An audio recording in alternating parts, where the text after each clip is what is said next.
আজকে এই ভিডিওটা শেয়ার করছি, যদিও আমি এটা আগেই শেয়ার করেছি, কিন্তু আজকে শেয়ার করছি তোমাদের একটা গল্প শেয়ার করব বলে। এই ভিডিওটার পেছনে একটা বড় গল্প আছে। মানে এই যে বলে না, মানে জন্ম মৃত্যু বিয়ে, তিন বিধাতা নিয়ে, আর যার সাথে যার বিয়ে হওয়ার মানে থাকবে তার সাথে তার বিয়ে হবেই, মানে এটা একদম সত্যি ঘটনা। তো আমাদের দুজনার বিয়ে কিন্তু হয় মানে কোনো রকম মানে ভালোবাসা বা কিছু থেকে নয়, একদম সম্পূর্ণ পেপার থেকে। ছেলের পক্ষ থেকে ছেলেরাও দিয়েছিল, আমাদের পক্ষ থেকে আমরাও দিয়েছিলাম, কিন্তু ওরা কিন্তু আমাদের পেপার দেখে ওরা যোগাযোগ করেছিল। প্রথমে যখন যোগাযোগ করে সেই সময় আমার হাজব্যান্ডের হঠাৎ করে মানে যে তখন টিসিএসে জব করতো, আর সেই সময় ওর 3 বছরের জন্য ইউকে মানে মানে প্রজেক্টে যাওয়ার একটা কথা ছিল। তো ওদের বাড়ি থেকে যখন এই ব্যাপারটা জানাই, আমার মা পরিষ্কার বলে দিয়েছিল যে না, আমি আমার মেয়েকে অত দূরে পাঠাবো না।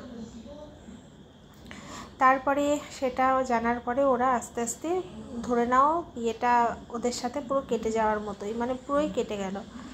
তারপরে কিছু না কিছুভাবে ওর সেই যাওয়াটা হয়নি, তার কারণ ওর বাড়ির লোকও সেই সময় চাইতো না যে ও বিদেশে যাক, কিন্তু ও যে প্রজেক্টটাতে কাজ করতো সেখানে ওকে বাধ্য করছিল যেতে, মানে যেতেই হবে, তার কোনো অপশান ছিল না।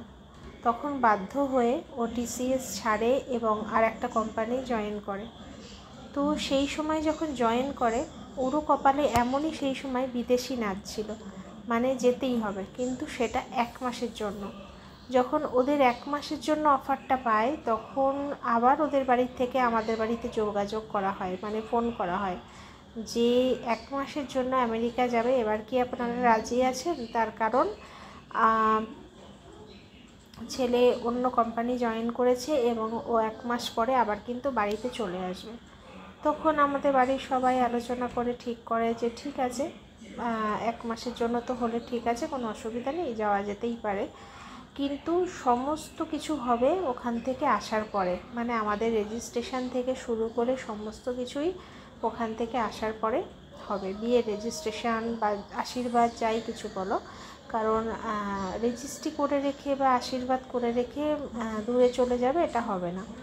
তো সেই থেকেই আমাদের 1 মাসের অপেক্ষা, তারপরে আমাদের আসার পরে আশীর্বাদ হলো, রেজিস্ট্রি হলো, সব কিছু হওয়ার 2-3 মাস 3-4 মাস পরে মনে হয় আমাদের বিয়েটা হয়েছিল। তো এই হচ্ছে আমাদের বিয়ের কাহিনী।